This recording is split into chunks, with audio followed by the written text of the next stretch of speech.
In any case, I'm very excited to introduce our special guest, ESPN ABC college football broadcaster Kirk Herbstreit. Kirk is the winner of 13 Sports Emmy Awards, including Best Studio Show, Best Studio Analyst, and Best Event Analyst. He is the man widely recognized as the name and face of college football and the voice of the college football playoffs. Here at MBA, he's also known as the proud father of graduates Ty and Jake Herbstreit and current senior Zach Herbstreit. So please join me in welcoming Kirk Herbstreit.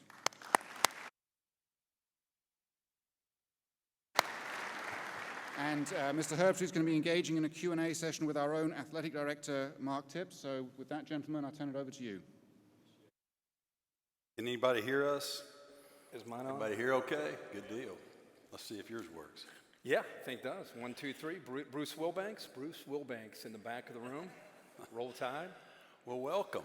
Thank you. I know you always like to know what kind of crowd. I do. So why don't you do that? I do like to get a feel for the audience when I come to speak with the boys. I like to. Are there any Tennessee Volunteer fans by cheer? Tennessee fans? Not many. You guys are hiding. There were several, actually. Vandy. Wow. Besides Bruce and Bo, you guys can stand up on the table if you'd like. Alabama.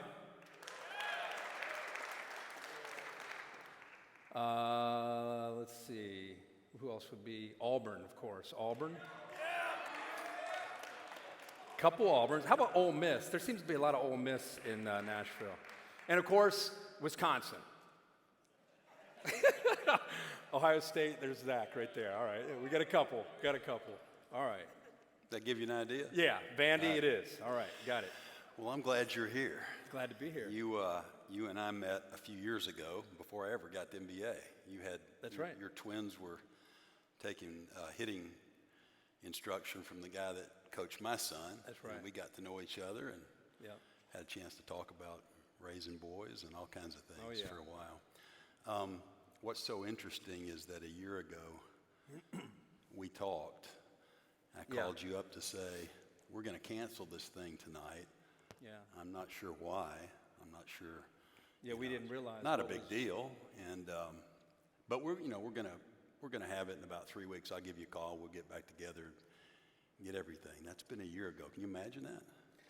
Yeah, I mean, I don't think anybody realized last March what obviously we were about to face. And you and I were going through some notes and talking, and just to be safe, you guys decided to cancel, and obviously turned out to be a good decision. But I'm glad we were able to do it again this year. No, absolutely.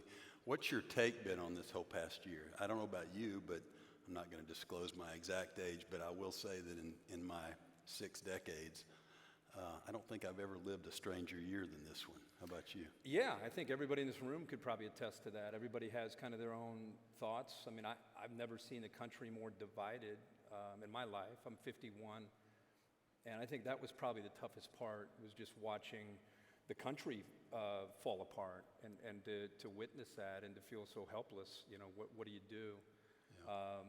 Yeah. And to be a 7th grader or 8th, 9th, 10th, 11th into high school, a senior, in this world of cancel culture, it's really a scary time. I think we've all doing our best to try to put our arms around it and understand it, but we're divided.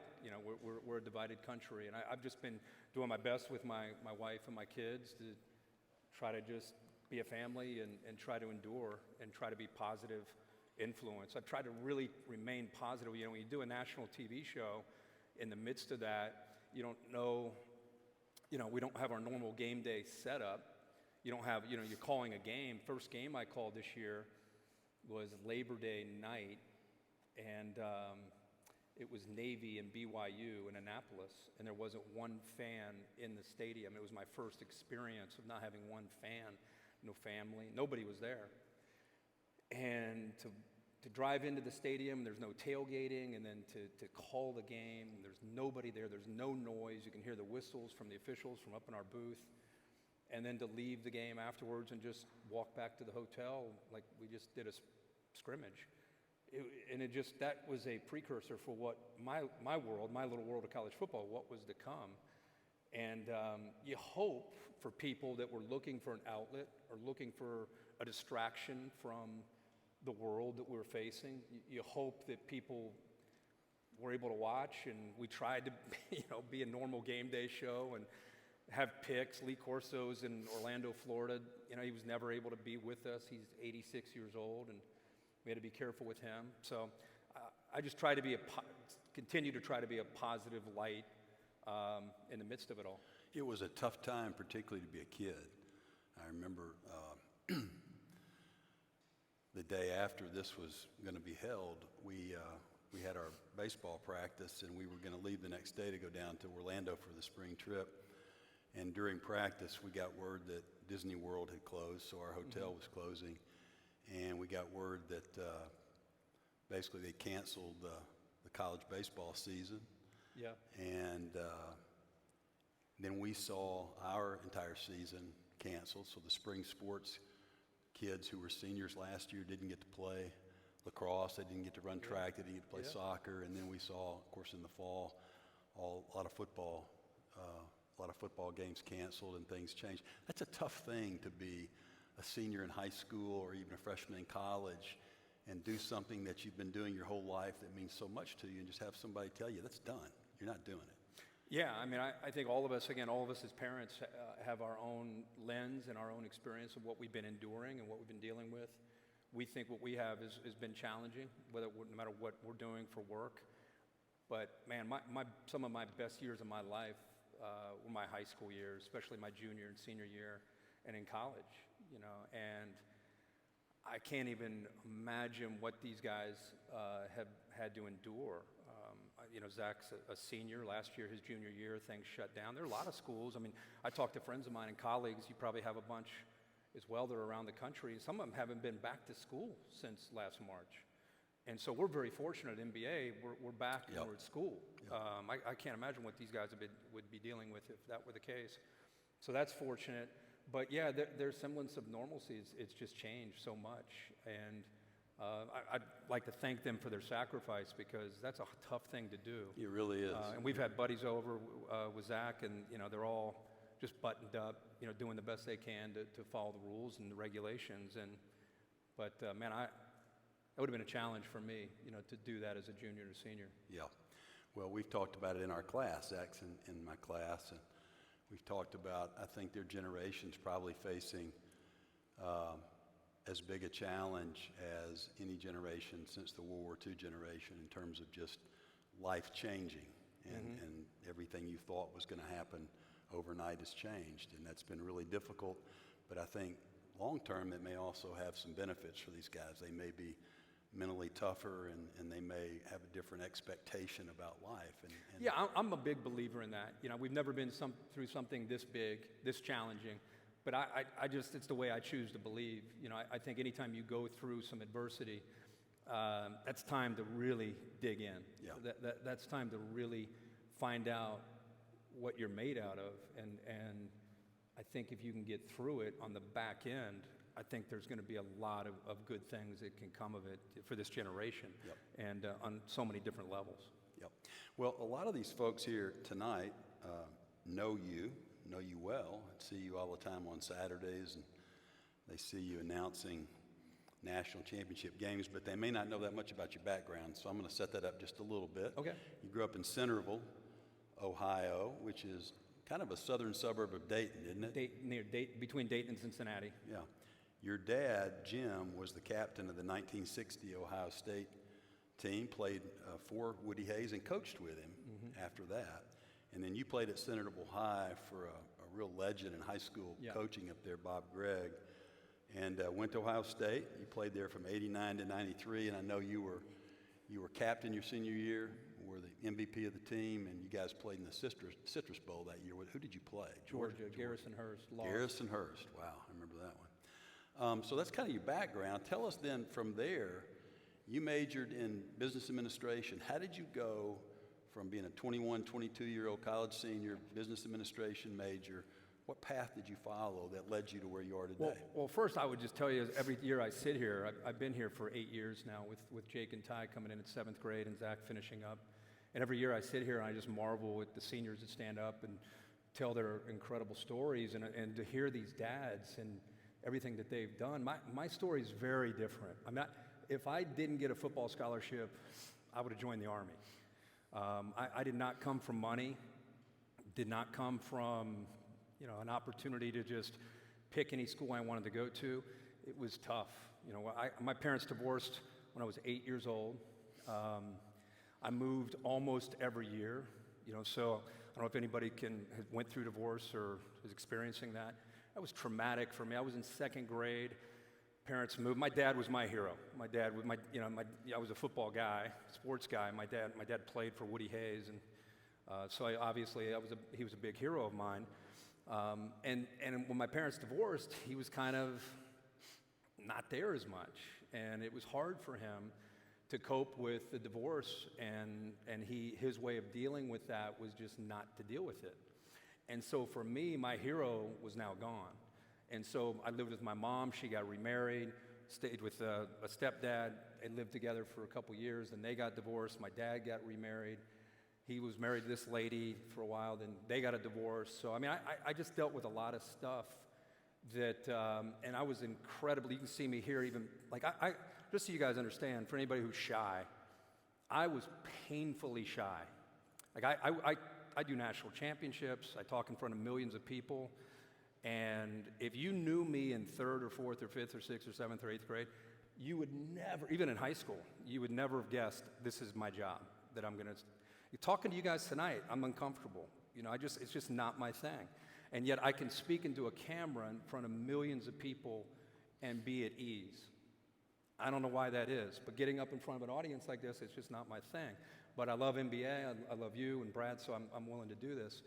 But I'm just trying to give you a background of who I am as a person and kind of how I'm wired. If I go to a football game or a track event or lacrosse, I'm an introverted guy. I typically sit in a corner by myself. I don't mean to offend anybody, but it just tells you how I'm wired and who I am as a person. I'm just a quiet guy, always have been. Quick story, my senior year in high school, well, first, ninth grade, they asked me to get up and give a speech. I got up. The prettiest girl in ninth grade was sitting right in front of me, and I started to give my speech. My face gets really red, and I start to sweat really bad, and she points up and starts laughing at me, and I just stomached my way through it, off the guardrail, got through it, sat down. In my head, I said, I will never give a speech the rest of my life. And sure enough, I held strong on that for a while. I got into my senior year, and it was 25% of my grade. English teacher goes through alphabetical order. She got to the F's and the G's, and eventually the H's. And she gets to Kirk Herbstreit, and she says, Kirk, it's your turn. And I remember ninth grade, and I was like, I'm good. And she's like, you're good? And she's like, what are you talking about? I go, no, you can go to the next person. I'm good. And she goes, no, it's 25% of your grade. You better get up there. I'm like, not going up there, so you can just move on to the next person. It's not happening. And so I got a 0 out of 25, passed the class, thankfully, but I took my 0 proudly and just moved on to it's like taking an 8 on a hole. You just move on and get ready for the next hole. I understand. I just said it's not happening, and so I moved on. But that tells you, if anybody in this room is shy or I think you're born that way, then you can relate to what I'm talking about. And so to think that now I'm doing what I'm doing is amazing. So sorry to get off on that tangent. No. I was just to kind of I thought you were going to tell us that you married that girl, the ninth grade girl that made fun of you. That's not no. who it was. So anyway, so all of that led up to, when you say I grew up in Centerville, I moved about 8 times until I settled in Centerville, and I went to high school there, and I played for Bob Gregg, who was a legendary high school coach, and had an incredible experience, learned a lot. He probably had the biggest influence. My dad kind of was in and out. My high school football coach probably saved my life and changed me, just taught me about work ethic and teamwork and perseverance and getting up at 5 in the morning and just grinding and doing things I never thought I was capable of doing, and it really taught me about work ethic. And so that was a game changer for me. And then I went to Ohio State as a 5-star can't-miss prospect and fell flat on my face for 3 years. I was embarrassed. I was humiliated. I was supposed to be a 4-year starter, one of those kind of recruits, and I wasn't. And I had to own it. I was disgruntled. I was cynical. I thought about transferring. I thought about quitting. My dad kind of was back again. He wasn't out of my life. He was just kind of in and out. And at that point, he and I were in a good place. He sat me down and he said, you know, the easy thing is to quit. The easy thing is to go play baseball or leave. He said, just give it another spring. And he said it in a very loving way, very supportive way. It wasn't like, you're going to go and keep doing this. I played here. I coached with Woody. It wasn't anything like that. It was very supportive, and I really appreciated that at the time, because in my mind, I was done. Like like I said, when you go in as a 5-star and you fall flat on your face, every time you go home, why aren't you playing? What's going on? It's tough. And so I thought I had seen enough, and I gave it another battle. And I learned a really valuable lesson there about when you get into that world of just, man, there's no answer, and you kind of keep grinding. I came out on the other side, and I ended up being voted captain unanimously by my teammates, which was really a special thing for me after everything I'd been through, and ended up starting my senior year and had a lot of fun. Had relationships that I have to this day. So it ended up great, but man, it was a grind Rough to get start. there. Yeah. But, you know, we've mentioned Woody Hayes a few times. I'm sure there's a lot of parents, dads out there who remember Woody Hayes, but a lot of these kids probably don't. But guys, Woody Hayes Bear would be Bryant. like today, like Bear Bryant or Nick Saban. It's a guy that coached 27 years. He won 5 national championships, I think 12 or 13 Big Ten titles, tough as nails. And he and Bo Schembechler at Michigan had about a decade and a half of just the most intense rivalries, some of the best games and some of the best football, the Archie Griffins and Chris Spielmans and Rex Kearns and all those guys that Jack Tatum. I mean, that was just a great time for college football. But for the kids, they would not get him. No. To that. No, y'all would not like him at all, your generation. Just like you wouldn't like Bear Bryant. I mean, it was just a different, very different era. He came to a tough end there. That was unfortunate. I don't think he'd be allowed to coach today, really. You think? No. It's just, in 78, he was he'd coaching. Be canceled in a week. He was coaching the Gator Bowl against Clemson, by the way, so where your other 2 boys go. And yeah, he took a swing at a guy picked one player off and was going down the sidelines. He got tackled out of bounds right in front of him, and when the boy stood up, he just kind of lost his emotion. And that was all she wrote. Jacked him. Yeah, he punched a... And he was about, he was probably 65 at that time? Yeah, at least, yeah. And toughest old codger. They fired him, and he died a few years later. It's kind of sad. Yeah. Sad situation. But he was one of the legendary coaches, and that had to have, I mean, growing up with your dad, playing for him and coaching for him, that must have been something that kind of left a mark on you. Yeah, the whole Woody Hayes era.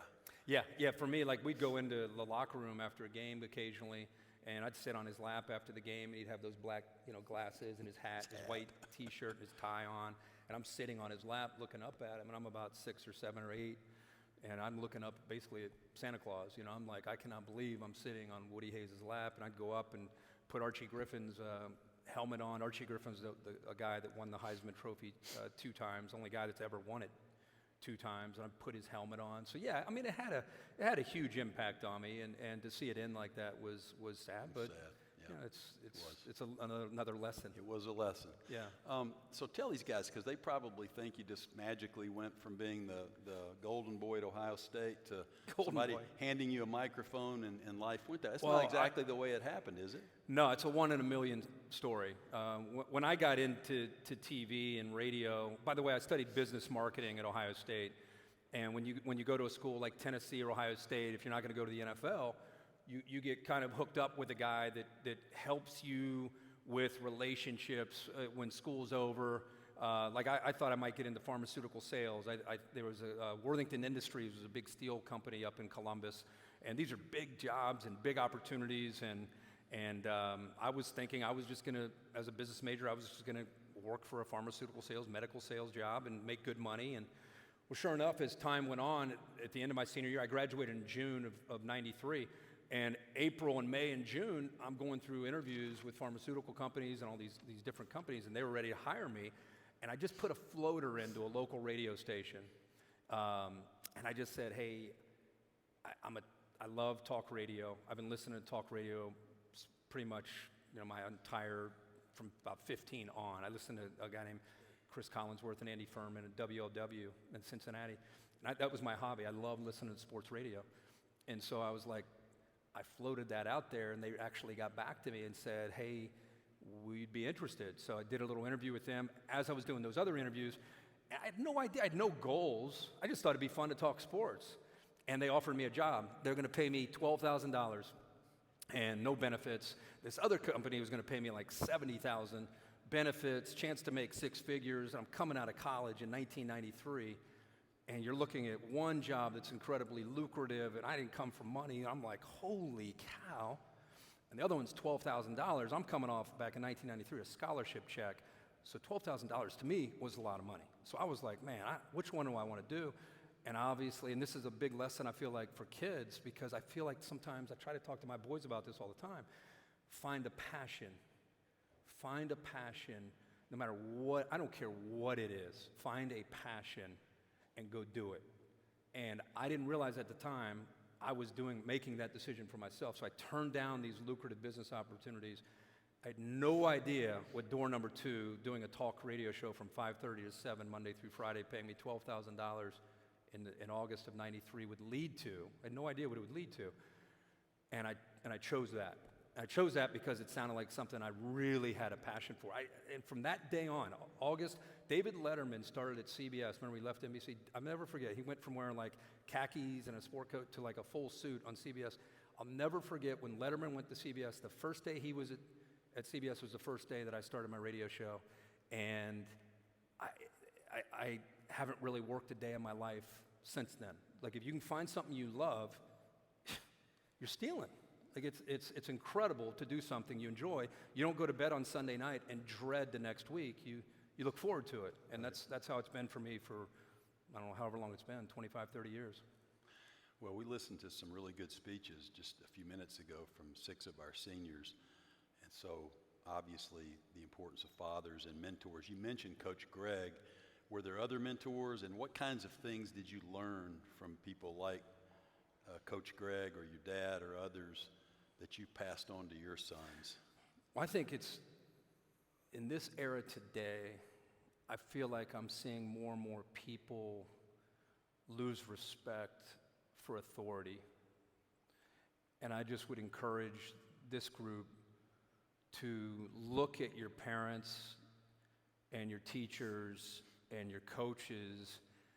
Look at that as a privilege that you get a chance to learn from them. And I'm not lecturing you guys, I'm just trying to help you, because I feel like, not all of this generation obviously, but I just feel like more and more kids are getting away from respect for authority. And I would just say, like, listening to the boys tonight talk about their dads, I mean, that gives me chills, hearing the impact that these dads had on their boys. I mean, it's so great to hear that that's still out there.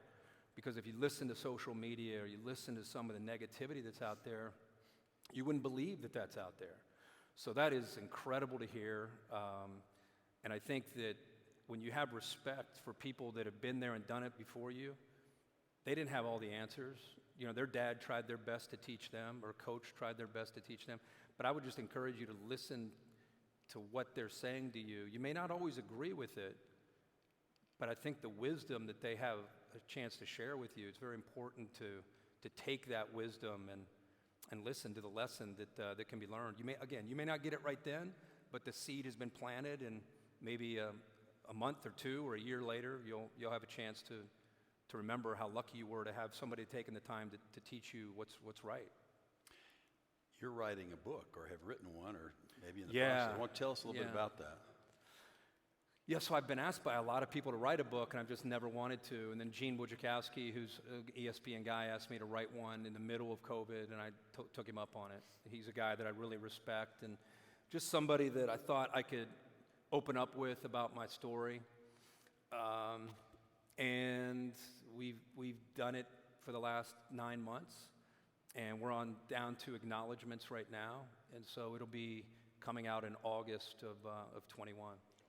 And it's just a lot of what I'm talking a little bit about tonight, and a lot more stories, and just kind of my journey in life and what I've been through. Good. Well, we'll look forward when that comes out for sure. Watching your boys grow up, you and I'm about 9 years older than you. Yeah. And we've talked a lot about life at that time, growing up in the 60s or 70s. And my father passed away a couple of years ago. He was 96. He was a World War II vet and fought in General Patton's Third Army. And that was a different group of people. Yeah. And we grew up in kind of a different time. What do you see today, the challenges of boys growing up? They're so different, much more complicated, I think, life, much more, I think there's more trials and tribulations than maybe we had. Yeah. I feel like... You've got 4 boys you're raising, so yeah, what do you see? 4 boys. I have 2 that are 20, and Zach, who's 18, and I have a 14-year-old. Chase, yeah, who's in 8th grade. And, to me, what I've witnessed is the amount of things that they have in front of them. Yeah. I mean, when you and I were kids, and a lot of the dads that are here, I was outside. All day. That's all I did. So, what else are you going to do? There's 3 channels on TV. Right. One game. I tell these guys, on Saturday, there were basically 3 ball games. There was one about noon, one about 3:30, and one at night. Yeah. And now there's, 30. So well, not only the games, I'm just talking about just like, what else are you going to do? Yeah. You're going to go outside and play. And back then, everybody played in the neighborhood, with kids. And we were catching snakes and having mud ball fights. It was so much fun. I've never want to change it. Like, have you ever heard of the movie Sandlot? That was pretty much how most of the dads grew up. That's what we did. So now, internet, 95, social media, the last 7 or 8 years, 10 years, and all of a sudden we're feeling like our dads trying to relate to us, and I don't know if the gap's ever been wider. Yeah. With how fast it's moving. I don't know if Clay's here, Clay Travis. He's the master right there. He's the master at understanding. We should have him come up and give us all a lecture on social media because, man, he's in the deep end of the pool in the social media stuff. Like, he loves to roll up his sleeves and take swings. I'm trying to hide in a corner, and my man's just out there swinging at people. But at the social media stuff, it makes me sad more than anything that it's influencing so many things and so negatively. And then we all throw our kids into that. Yeah. It was hard enough being a teenager when we were kids. Yeah. Who's throwing a party? Who's cool? Who's not cool? Who gets invited? Who doesn't get invited? And to put that on these guys, I know these guys, it's their norm, it's all they know. But when we see it through our eyes, that's hard, Well, they just have so much more. They pull this up. You and I would have those people that we hung out with, and we would know what was going on in their lives. These guys pull up, and there's scores of people whose lives are right there in front of them, and everybody's showing the greatest parts of their lives. So it seems like everyone is living a wonderful life, and it's so easy to start thinking maybe I'm not, and by comparison. And it's not a fair comparison, but I worry that a lot of these guys, they see other people's lives in a way that's not real, and people don't post things that are the negatives. They post, here's how wonderful my life is. And the other thing I see, I don't know what you think, you make your living speaking. I did too before I came to MBA. But we talk about it in class, and that's the need for people to learn to look at each other eyeball to eyeball and communicate as opposed to communicating through these things. Is that something that you see as a potential problem down the road with kids? Oh my God, yeah. You remember calling your friend's house at like 9:30 or 10? It was a landline, and if his dad answered, oh my God, you'd be like, hey, Mr. Schmidt, hey, sorry, is Craig there? And he'd be like, it's 9:30 or 10 o'clock or whatever. He'd be like, oh, I'm sorry. But just to go through those experiences, or God forbid you had to call a girl. I was going to say, oh my gosh. And then caller ID started, remember? And then people knew what was going on, and it's just a mess. But these guys and what they're dealing with, all I can do is love my kids, continue to be there for them, continue to try to tell them that what's real is this family. That's all you can do because there's really no other answer for this. Yeah. They're learning how to navigate it so much better than we are. And, you know, I remember sitting in this room as a 7th grade dad and just being in awe of the room and the messaging. And I thought, my God, 7th grade at MBA as a dad was the toughest experience, one of the toughest of my life. And I had 2 going through it. One of the boys came up and talked about his first day. He had to memorize whatever it was, 15 words. I was a public school kid, like basically Brentwood High School, Centerville. That was kind of how Centerville is. They did more homework in 7th grade in a week, I think, than I did my 7th grade year. And so I'm just watching this, astounded that they can do this. And it was hard because they're up late at night and they're doing. What was the 7th grade science class that they did? Yeah, they have one.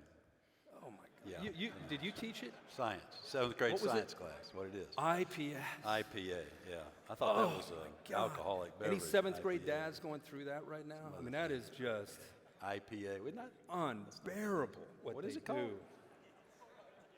don't know. IPS. What is? Yeah, IPA is something else. We won't go. Yeah. We'll leave that one alone. Yeah. I remember you asking me about that actually, because my son was probably about a senior when they were 7th graders. Like, Yeah. Does he ever get to do anything but study and play sports? Is that No. all he does? And you gave me the quote of the year. You said, well, at MBA, you know, you got 3 things. This is in before I school. worked here. Yeah, before you're like, you get in high school in general, you know, you have academics, and you have athletics, and you have social. And here you get to pick which 2 of the 3 you want to participate in. And I'm like, It works out because you know what? When they got to college, he found. I know. He Well, found what I was it going to fun. say is I was just trying to see it through the eyes of 7th grade. So then as you just take body blow after body blow for 2 years, you start to see the light in 9th grade. 10th grade, it gets a little bit better. And then 11th grade, it's like, oh my gosh, this is awesome. This is the best school ever. And then 12th grade, they start hanging out. They're doing stuff. I mean, it's just a whole different experience. Yeah. So just hang in there if you're in 7th and 8th grade. Absolutely. Let's take a quick turn for just a minute. And I want to talk to you. I know you don't want to take a lot of time on this, but your playing days. What was your most memorable game when you played at Ohio State? Oh, my last year, Ohio State, Michigan. We were kind of like Tennessee with Florida. A lot of times we were better. We just couldn't get over the hump. Just could not beat them. It's funny Who was how their quarterback in the year? Elvis Gerback was I their remember that, quarterback. yeah, Gerback. And I mean, my team, Tippy. I don't know if Tippy's here. Chris Sanders. Chris Sanders was one of my receivers.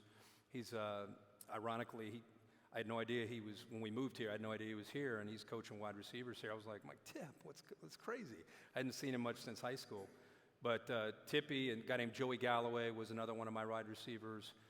Running backs were Robert Smith, Eddie George, Raymond Harris. Fullback was Jeff Cothran. I mean, we were Big Daddy Dan Wilkinson. I don't know if you guys remember him. He was a defensive tackle. And we had a loaded team. We just had some injuries we had to endure. We lost Galloway to an ACL and some other guys. But it was fun. It was a fun run. But Michigan, we just couldn't beat them, and that year we tied them. And was that in the big house or at Ohio? No, it was at home. It was home, the senior day and all that. So that was a great.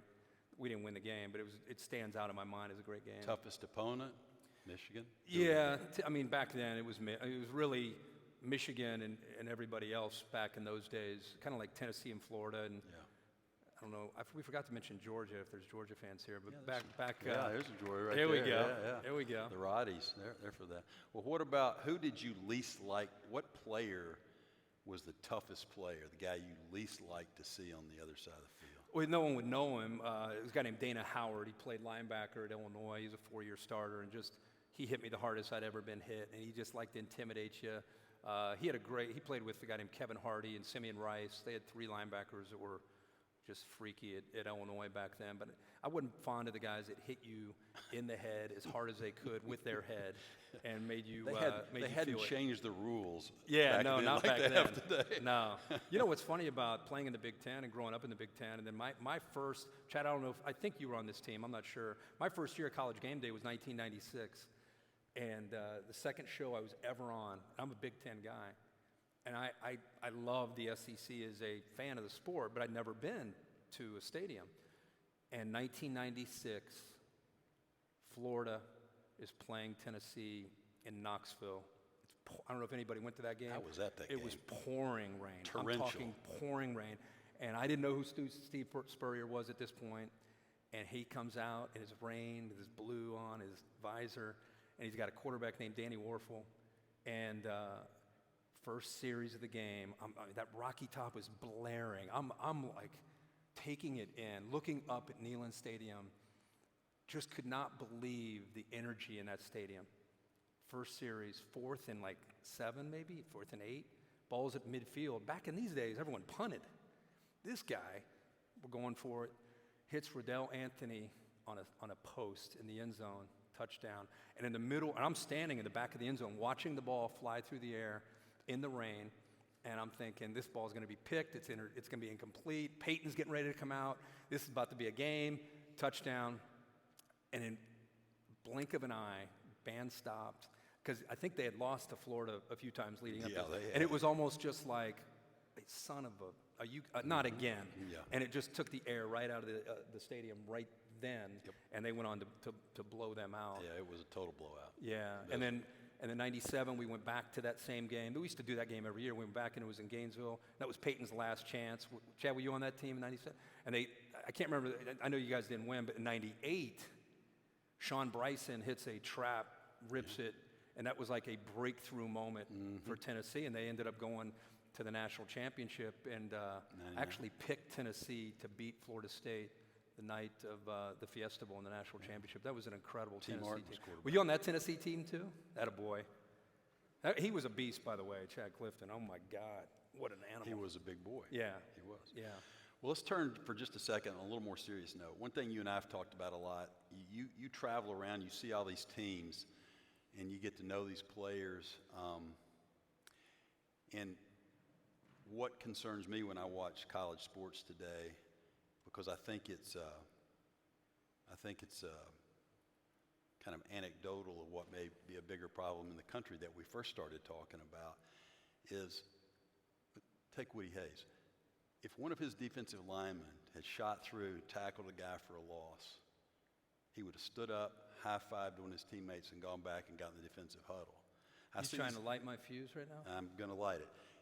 These guys today, they make that tackle, they do something that they're supposed to do. It's what they're practicing to do every day. And they start strutting down the field, rip their helmet off, beat their chest, and it's all about them. And it concerns me that there's so much focus on self versus team. First, do you see that? And second, what do you do about that if you're a coach? And do any of these coaches have any ability to do anything about it? Well, I know Nick Saban does. And I talked to Coach about that. In fact, I called Coach after the national championship when they beat Ohio State. It was about 2:30 in the morning, and I couldn't wait to call him the next day, and I knew I'd just gotten back to the hotel. And I called him just to thank him for who he is. It may sound crazy, but when you do what I do, you just appreciate greatness and how he does it. And for me, I've done all these Alabama teams. This Alabama team, for me, middle COVID, a bunch of guys that came back for the right reason. They didn't come back for the NFL. They didn't come back to not get hurt. They came back collectively on a mission to win a championship. And so for me, I just wanted to call him, and he doesn't text, so I had to call him. And I just said, I appreciate who you are and what you mean to this sport. And he said, I appreciate you telling me that. And I said, and the other thing I want to know is, I've asked you this before, but how do you get your players not to talk junk to the other team? Because they don't. Devontae Smith scores a touchdown, has 400 yards receiving, flips the ball to the ref. Najee Harris runs over a guy, flips the ball to the ref. Been there before. How do you do it? Because it's rare anymore. Absolutely. And he said, well, it's simple. He goes, it's part of our culture. It's part of our DNA. We don't make a rule up during that week of practice and say, okay, we're playing Ohio State, and no, these guys like to talk, so we don't do that. Spring practice, we tell everybody we don't have time to talk to the opponent. Talking about inter-squad scrimmage, I don't want you talking to the other guy on the other side of the ball. I want you talking to your own guy. And if I see you talking to the other guy on the other side of the ball, you're out. And they believe him, as I would too. And so they just don't do it. And if you watch Alabama, one time T.J. Yeldon scored against Texas A&M at Kyle Field, and he did a Johnny Manziel thing, and then he did that. And T.J. Yeldon went to the sideline the rest of the game. Yep. So, I mean, you can handpick a couple examples. It's hard to do it all the time, but for the most part, he does it, and it's because of the respect that his team has and the way he sends that message. I feel that there are a lot of college coaches. I mean, do you ever watch these? Mississippi State played, I can't remember who, Tulsa maybe in a bowl game, and they came out before the game. Both teams, or one of the teams, shirts off, coming out. Like who green lights that? Like pregame, hour and a half before the game, guys are going out to show how tough they are without their shirts on, basically looking for trouble. Yeah. Like who goes, go get them, going out there? Like who's not stopping that? Right. So like I'm on a big soapbox right now for respecting the game and respecting your opponent. Yep. And I just feel like we've gotten away from that. And I think it leads to what you're talking about. I love celebrating with each other. I don't care what you do with each other. But how many times have you seen a safety hit a receiver? Receiver holds onto the ball. It's 3rd and 13. He gets 15 yards. He gets the first down. Blows him up. It's a first down, and he's going to let him know like what he just did to him. Yeah. It's like, bro, it's a first down. Yeah. Like, what are you talking about? Right. So I'm going to be on a bunch of conference calls with every conference commissioner. I've asked every conference commissioner if I can talk to every athletic director of the Power Five. I want to talk to every head coach of the Power Five. I'm trying to use my platform in a way that can be respectful of the game. And so I'm on a mission right now to try to do what I can to try to get these guys to just, again, it's not a big change. It's just respecting the game. Zach went to a thing called the opening. I don't know if you ever heard of these openings, but it's basically like an all-star thing where guys come in from all over the country, and it's a Nike deal. And I'm watching, and Zach was the tight ends and the receivers broke off to go against the DBs.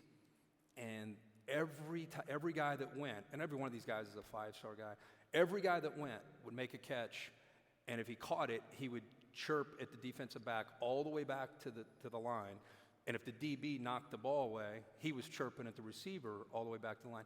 And the coaches at the opening are encouraging it the whole way. So my point is they're learning that and being encouraged from the grassroots all the way up. So if you don't have a big presence like Nick Saban to say, we don't do that here, it's just what they know and what they've learned. And so we've got to kind of take a stance against that. Yeah, I think the problem with it is that the reason we play sports is to develop character and to be a part of something bigger than ourselves. Mm-hmm. If it's all about us, we're missing the point. And then if you take that sort of nationally to where we are, frankly, in our politics, whatever side you're on, it comes back to the same thing. You can disagree, but you need to be respectful of each other. Yeah. You need to realize you don't have all the answers. Listen to other people. Listen to what they have to say. And I really do. I have a lot of concern watching these guys react that way as opposed to just doing their job, going back, getting in the huddle, because I think it all comes back to if you're a part of something bigger than you, if it's not all about you, and you learn those values are going to be important in life, and they're going to make you a certain type of citizen. If it is all about you, you're going to be a different type of citizen. That's the challenge, because I think a lot of players, from the time they're in middle school, they're a 5-star middle school player. Yep. And the rules maybe don't quite apply to them in 7th and 8th and 9th and 10th and 11th and 12th grade. Right. And they're held on a pedestal because they can run or jump or hit or whatever it is, throw the ball. And so they've learned that it is about them. Yep. Unless they have a parent, unless they have a coach, or unless Nick they have Saban, somebody at an early age that kind of gets a hold of them and tells them. Because to me, there's nothing like Alabama winning. They had some great individual players, but 20 years from now, if you ask me about 2020 and college football and COVID and all that, I'm going to get a tear in my eye because I'm going to remember Mac Jones' story. I was with Mac Jones this past Saturday. I'm doing a quarterback series for the draft on all these quarterbacks that potentially can go in the first round. Mac Jones, still a little guy, right? He just won a national championship. Great guy. Like, he would fit in this room perfectly. And he told me a story. He goes, in ninth grade, I showed up for football at Bowles High School in Jacksonville. My dream was to play for Corky. I can't remember Corky's last name, Jacksonville Bowles High School coach, legendary coach in Florida. He didn't talk about Alabama. He was a Tebow guy. He loved Florida Gators, but he wanted to play for this coach in high school. That was his dream. Ninth grade, he shows up. He's sixth-string quarterback. He's about 5'4", 5'5", about 120 pounds in ninth grade. And I said, man, were you discouraged? Didn't even blink. He's like, I'm an ultra-competitive guy. I knew I was going to get to that. I was going to do whatever it took. I was starting for that coach. I grew up my whole life wanting to play for him. I didn't care. And eventually he ends up starting and winning the job. Then he gets recruited. Florida, his dream school, because of Tebow, doesn't even look at him. Somehow Alabama does. He signs in the same recruiting class as Tua. After Tua. Who the heck does that? Like Tua. He signs to go play at Alabama. Goes there. Bruce could tell you this. Bo especially could tell you this. Nobody cared about Mac Jones for 3 years. Didn't even know he was on the roster. Now, I did because I was lucky enough to do a spring game about 3 years ago, and I was watching Tua and Jalen Hurts, and I'm watching in about the fourth quarter, this little dude gets into the game, and he's talking junk to the All-American defensive lineman. And I'm thinking, is he out of his mind? Like, what's he doing? And he was not backing down. He's a little guy. I just put it in the back of my mind, like, 10's got a little moxie to him. I don't know who he is, but that kid's tough. Then you fast forward, Tua becomes Tua, Jalen leaves, Tua leaves early, and then the Alabama fans are ready to put Bryce Young from California, who was a five-star recruit, ahead of Mac Jones. So, like, Mac Jones could get no respect, ever. And then all he does is, the chip on his shoulder is so big, and so then he goes out and leads this team. He was not going to be denied. They were going to the national championship. They were going to win it. COVID, whatever, we're winning a national championship. And I'll tell you this right now, I don't like to try to pontificate who's going to be the best NFL quarterback from the college ranks right now. Everyone's talking about Trevor Lawrence. All I can tell you is when it comes to this kid's knowledge of offense, he's doing calculus, and everybody else is doing algebra. He is brilliant, savant-like when it comes to his mind, and I would not bet against him in the NFL. Yeah. There's a pretty good baseball player that went to Bowles, Chipper Jones. Oh, yeah, that's right, that's right. Yeah. Well, we're going to, in a minute, take some questions from the audience. So I'll tell our audience to be thinking about some questions for Kirk. And before we do that, though, how about telling us whether you have some funny stories maybe from game day? You got Chris Fowler, and, of course, you've got Lee Corso, who's been around forever. Tell us something funny that maybe we haven't seen or don't remember that happens on the set off the set. I'll tell one quick story about Lee Corso. He's 86, by the way. He used to coach at Kentucky and Indiana both. He coached at Louisville. Yeah. And then he coached at Indiana. Yeah, okay. Yeah, then he went into the A long time ago. USFL. A long time ago. First of all, he's my guy. Like, talking about my dad kind of being in and out. I mean, talking about people who've influenced me. Lee Corso is, he's a funny guy on TV. But he had a stroke, I want to say 11 or 12 years ago. So if you ever watch our show and you watch him and he has a hard time getting words out, it's not because he's older. It's because of a stroke that he had. And so, anyway, we're at about 5 years ago, we were down at Houston. This is one of those game days that when we go on the road, there's nowhere to go. So we go down to celebrate a team. And Houston was undefeated. And they were playing SMU. They were favored by like 30. We were just down there to celebrate Houston. And we go through the show, and we go through all of our picks. I wish we could YouTube this. We go through all of our picks. And Carl Lewis, who do you like here? Carl, he's from Houston. He was our one of the greatest Olympians of all time.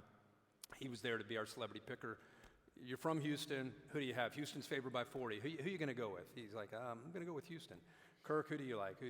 One of the few times I can make a pick. Usually I'm calling a game. I don't do a pick, but this time, Chris, I'm going to go with Houston. We're not going against the number. We're just picking whether they're going to win or lose. Houston. Then they go, okay, Coach, what do you got? And he goes, he always likes to do a head fake, and then he goes the other way. So he does his, how can you guys say that? How can you guys say that? I can't believe you're picking Houston. He's like, SMU. No, we're in Houston. He's like, SMU.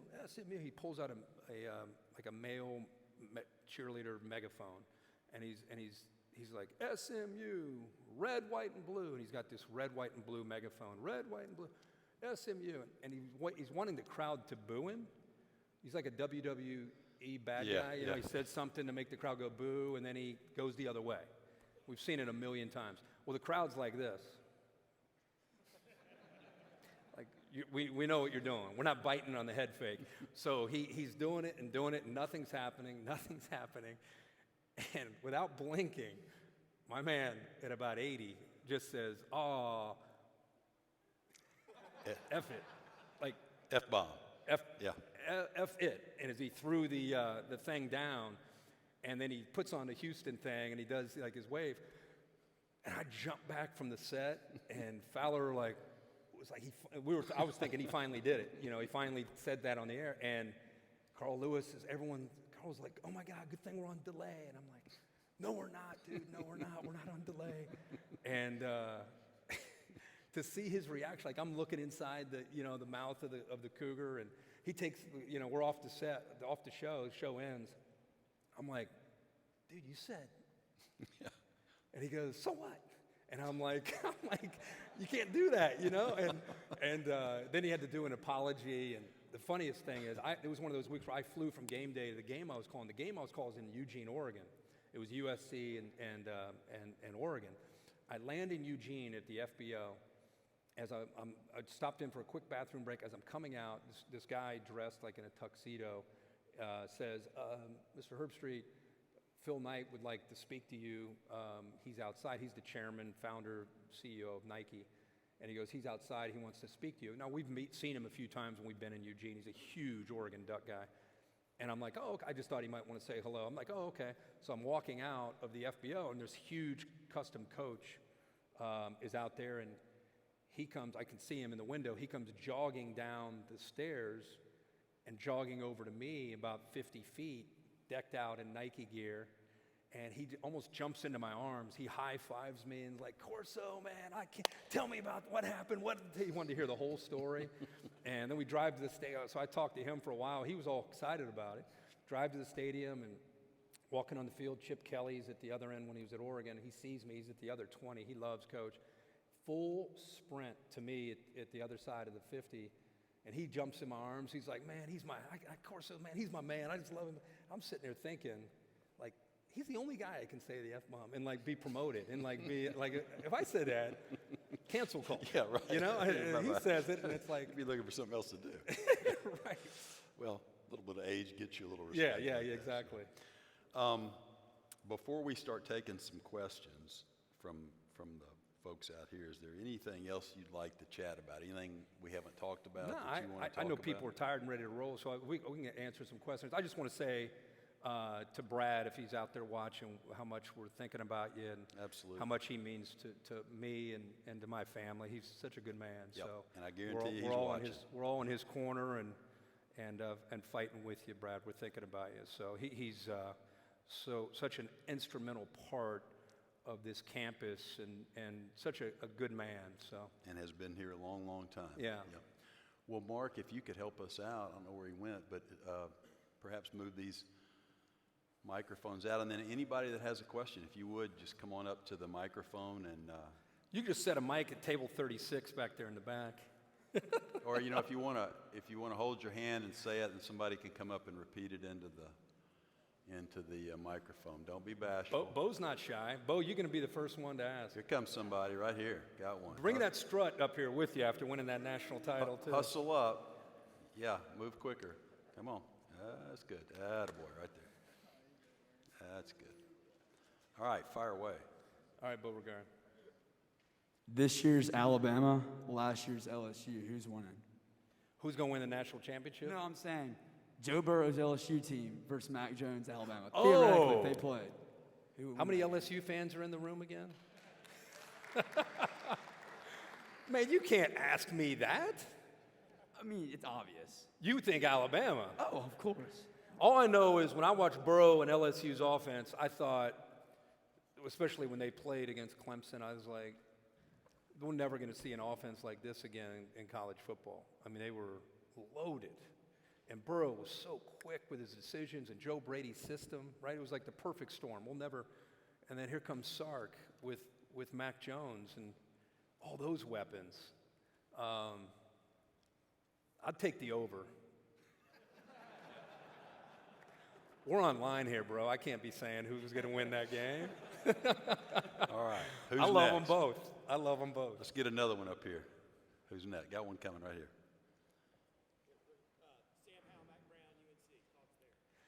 Oh, real quick, he wants to know about Sam Howell and Mac Brown. How about Mac Brown? He got out of coaching, and he was working with us for 5 years. And by the way, our boy Ty Chandler's going to UNC. yeah, Ty Chandler. I saw that. I thought he might.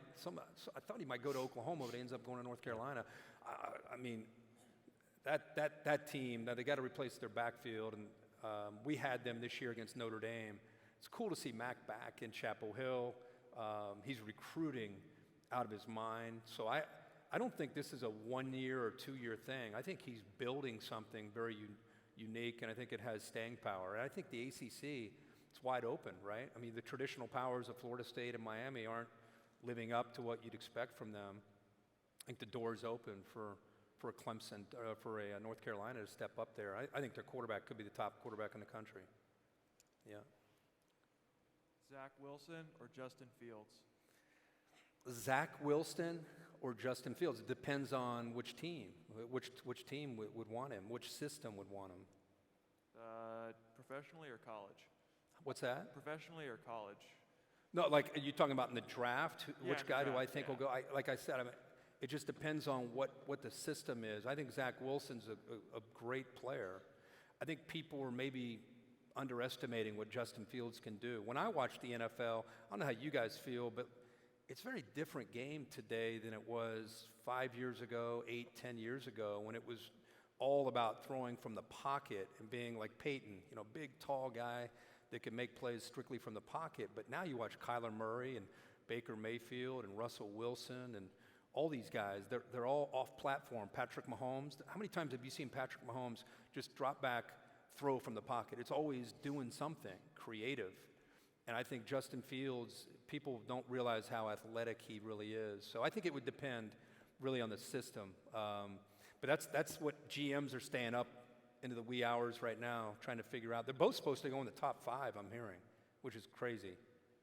I think we've got time for probably two more questions. Anybody got here we go. My Come on up. Any updates on the NCAA? NCAA? Football? Yeah, NCAA football. So really, this is a great story. I'm a gamer, so when I tell my kids to put the sticks down, I'm kind of a hypocrite. So I apologize for that. But you put in some good hours now on it, especially your senior year, Pop. But I'll tell you, video games, believe it or not, with the headphones, has been big, I think, for this generation of kids because they can still hang with their buddies and still communicate, believe it or not, playing video games. So I'm okay with it. But to a degree, I came up on you guys don't even know what this is, Bill Walsh college football. Yeah. And then it turned into NCAA. I'm telling you about, I don't know what year it was, 05 or 06, they asked me to voice the game. And that's probably the highlight of my career. I've done national championships, I've done a lot of stuff, but when they asked me to voice a video game, because I played it, Joey Galloway and I, embarrassed to say how much we played that game, but when they asked me to do it, it was cool, but it's coming back. It's been away because of, meanwhile, every player I've ever talked to, if you just flipped them a free game, they'd be like, we'll call it even. Like, the players want the game. And Ed O'Bannon from UCLA, basketball player years ago, created an issue, and they took the game away. And so it's been gone since 14. Well, now with name, image, and likeness, there's a potential of this thing coming back. And so there's a big stir on social media about this video game coming back. I can just tell you, within the next couple years would be my guess that it'll be back. I don't think it's going to be next year, but hopefully within the next 2 years, next 2 or 3 years. I think it's all on how name, image, and likeness is handled, which is something you probably could talk about for a while. But won't. We got one more right over here. Yep. How do you feel about the Clark Lee hire for Vandy, and do you think he could be the new James Franklin for us? Can you pull that down and say? How do you feel about the Clark Lee hire for Vanderbilt? Oh, I love Clark Lee. Yeah. I love Clark Lee. And do I think he can be what? The next James Franklin? The next James Franklin. Well, first of all, he's an MBA guy, so we're pulling for him, and he's a Vandy guy, so he understands the culture. I'm a huge fan of his. I'm really lucky. Part of my preparation during the week is I called whoever the game that I'm calling.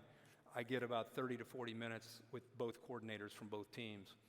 And before I knew Clark Lee went to MBA, we were doing a big Notre Dame game, and he was so thorough in his breakdown of his players and his system. It just blew me away. And I love to watch his scheme and the way his kids play. He's going to obviously have to go out and recruit. But all I tell you is this. When I asked Mac Jones this past Saturday, which defense gave you the biggest fits, the biggest challenge? He said Notre Dame. Notre Dame's scheme was the toughest that they had to prepare for.